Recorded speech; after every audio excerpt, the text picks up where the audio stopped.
10% of all the new cars sold in Iowa come from the Karl Auto Group.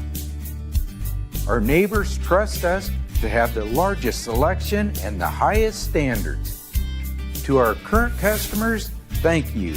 And to our future customers, see for yourself why Karl drives Iowa. Your dealer for life, it's the Karl way. On the court, I know a good pick when I see one. And at Fairway, every pick is fresh. Straight from the cart to your kitchen. Fairway, your home court advantage.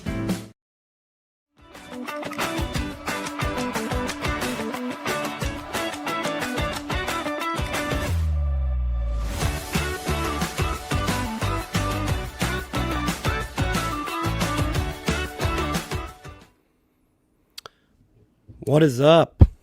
We are in the Northwest Bank Studios to break down Iowa State's 80-73 loss at TCU. I'm joined by Iowa State basketball star, former star, Chelsea Poppens. Man, what a tough game. We thought Iowa State had that one all the way until the end, but TCU pulled it out there in the end. And thanks for joining me. Thank you all for joining us here in the Northwest Bank Studios. But before we start breaking it down, we got to thank a couple of our sponsors. First, we want to shout out Karl Auto Group. They've been with Cyclone Fanatic for a really long time. Shout out to them. And also want to thank Fairway Meat and Grocery. Get ready to stock up on your grocery needs for the upcoming week, too. So, Pop, let's break down that fourth quarter especially. You talk about Iowa State going into the fourth quarter with a 6-point advantage there and just couldn't hold on. What did you see there in the final 10 minutes of play that just didn't lead Iowa State to get a victory? I mean, you saw a lot of lapses in defense, a little breakdown. Olivia Miles is a tremendous guard. You saw her do her thing. She's a senior. I mean, she played an incredible fourth quarter where she was creating for her teammates, and Iowa State, like, we weren't talking. We were getting blocked. We just weren't playing the game that we knew how to play. And it's tough when you're playing against like a team that has like a bunch of 6'7" players. Like, they have some incredible height. They have great players. And I was actually really proud of our effort, especially in that first quarter. And it's just the fourth quarter that got away. And like Leah and I have been talking about it, how we can't just play like 1 or 2 quarters out of the game. We have to piece the whole game together, 40 minutes. And we just didn't play all 40 minutes. Let's talk about that point guard matchup because it's probably one of the best you're going to see all season. You've got Jada Williams for Iowa State, Olivia Miles for TCU. Both were tremendous in the game today. Jada Williams finished with 15 points. Probably the stats are a little deflated with the shooting at the end of the game because Iowa State's trying to get back in it, shooting threes. But Olivia Miles finished with 26. She finished with a triple-double, 26 points, 10 rebounds, 10 assists, so she had a triple-double. What did you see out of both of those players? You know, we talked about Olivia Miles. She transfers over from Notre Dame last year, played her previous 3 years at Notre Dame. What did you see out of Jada today? Because she's starting to come into herself, especially as we get into March. I mean, Jada's been really solid the last couple of games. Like, she had 11 assists today and 0 turnovers. So she went from having about like 9 turnovers one game, and like she was getting a fair amount of turnovers each game, to 0 right now. And so she is right. So what that shows is like we need other players handling the ball, other players stepping up. And it's a little bit different with like Addie Brown being back. She's able to create for Audi Krooks, and we still have to play a different style of game, even with Addie Brown back. Like, I think like Addie's been the creative, the passer for Krooks. And I love when we see people like Beatty and Hare stepping up and doing their thing. And I love it when we have a little bit more motion to our offense, where like Krooks is like kind of like cutting back and letting the guards go to work and do their thing. And we didn't really see a lot of that this game. I think we're still making some passes that don't need to be there, just kind of forcing it where it's not open sometimes. And I mean, we're learning, we're seeing the game, or the players get better and better each game. And the fact that we're able to compete with TCU so well in the first couple quarters speaks to that. And we mentioned it earlier, but Addie's just coming back from injury. It's her second game back from injury, and you can see that it's taken her a little bit to get back into playing shape, and you can see that maybe her shooting touches and all there. 1 for 7 today from 3, but she finished with 11 points, 7 rebounds, and 2 assists. How long does it take a player, after, especially when you've been out for an extended period of time from an injury or whatever, to come back and play and be ready to go? I mean, it's different for each player. She was on limited minutes last game with 20 minutes, and like today she only got 25 minutes. And so I'm sure it's a game by game situation where she's like feeling how she, like figuring out how she feels during the game and communicating that with the coaching staff. But she was out for 11 games. Is that right? Yep. And I was like, it's going to take her a little bit to get that confidence back and playing the game that she knows how to play. I'm sure we'll see her slowly getting back to that player that we love. But I mean, the team had to adjust. It's a different team that she's stepping into. She's stepping into a team where other players were able to like build that confidence and do something out there, being an offensive threat. And I think it's kind of like that push-pull right now where like, we want to go back to the game we were playing with Addie, Audie, and Jada, but we have the ability and the adaptability to bring in Hare and Beatty. And I love Elisa Williams and what she's able to do, the energy that she's been able to create. And like, she's been improving game after game. And so I think we still need to lean into that. We can't go back to the game that we were playing before Addie got hurt. Talk a little bit about Audi Krooks today. She fouls out of the game today for Iowa State. She finishes with 22 points, 6 rebounds, and 4 assists.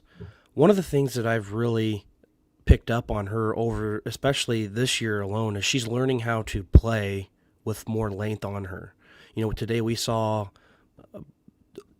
3 or 4, 6, 7 girls guard Audi on TCU, and she was able to have some success. And what do you see out of Audi that's been different, especially later on in her career, than it was early on? Because, when you talk about Audi, she was really, really good as a younger freshman and sophomore against those undersized posts. But when she got into the teams that had the over 6'4" posts, it was kind of tough for her to score. What have you seen her work on to get around that kind of thing where she can, start to dominate games even when she has a taller opponent guarding her? I think we're still seeing it. Like, she's playing against 6'7" players. She can't go doing the shot she's normally comfortable doing with just like a little like step into it, put up. Like, I like when she does the like kind of like the roly-poly, like getting the fadeaway shot in. I love that. And I think she's going to have to be a little more creative when you're playing against tall players like that, because not every team has that kind of height, but she is going to have to adjust to it. And I think she's still learning how to adjust to it. They had 8 blocks today. So I think that speaks to it. And then, like, you're just seeing tremendous growth. Like, she's had to adapt to how Iowa State, like, there's sometimes where she has 3 players down there with her, guarding her, and she has to work on that in and out game. And I think we're getting so much better with the motion offense and the in and out and being able to read and adjust and not just trying to bully ball it down low when there's 3 other defenders down there. And so there's growth there as we're adapting to a new style. But I mean, she still has to continue to adjust and adapt to that, because I mean, you can't teach height and you got to get a little creative and have different styles of finishing, because they have the same scout that like we do. Like, they know each personnel and what they're going to do out there. And that's what they've been working on for games like today. I saw a couple people talking about the offensive rebound statistic, especially TCU. They collected 12 offensive rebounds there, and Iowa State collected 10, but it felt more lopsided than that, especially down the stretch when you see TCU. Iowa State had some really good first shot defense. They just weren't able to corral the rebound, and somebody like Suarez had 19 points. She was able to clean up the glass. She had 10 rebounds today. What did you see out of Iowa State's rebounding today that just wasn't there like they usually are? I think a lot of those happened in that fourth quarter where we were getting tired and we were just letting. I don't remember which possession it was, but they had like 3 rebounds in one possession, and we weren't boxing out. Like we weren't doing the things that it's work ethic and how bad you want it. So we really just got to want it more. And that's kind of been a trend in the last, I don't know, in the conference play, at least from my perspective, is like we haven't been consistent on the boards and we haven't been rebounding to the best of our ability.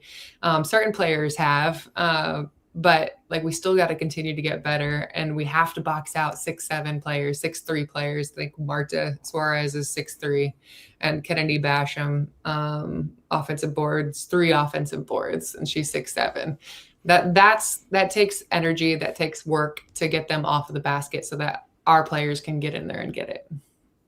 So Iowa State's got 2 games left before they head down to Kansas City for the Big 12 tournament. They've got Oklahoma State coming up on Wednesday, and then on Sunday next week, a week from today, they head to Manhattan, Kansas for a matchup with Kansas State.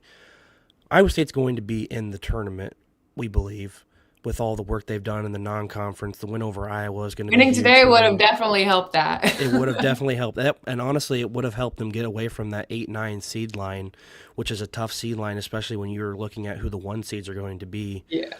What do you think Iowa State needs to do in order to be playing the best ball they can going into Kansas City and then going into the NCAA tournament coming up? Sorry, repeat that. So the Cyclones are, going down to Kansas City next week. Yeah. What do you think Iowa State needs to do to continue to play their best ball going into Kansas City and then going to the NCAA tournament? I mean, I think Addie and Jada both need to get in the gym, get some shots up, because Jada with 6 for 23 and Addie with 4 for 16. We're not playing our best shooting game that we could.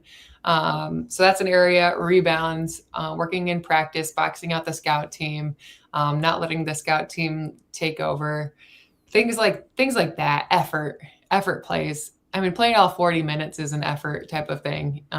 Rebounding is effort. So it's really just like wanting it more. The things like Jada and Addie making their shots, like we'll have games like this. But as we get closer to March, like we can't, like we have to be on every single game, and that's just the facts. Well, we're going to let you all go here. Iowa State falls at TCU 80-73. Chelsea and Leah Nelson will be back with postgame on Wednesday night for Iowa State's matchup with Oklahoma State. So we will see you all. Thank you for joining us here in the Northwest Bank Studios. Shout out to Karl Auto Group, and shout out to Fairway Meat and Grocery for sponsoring this postgame show. We'll see you guys on Wednesday.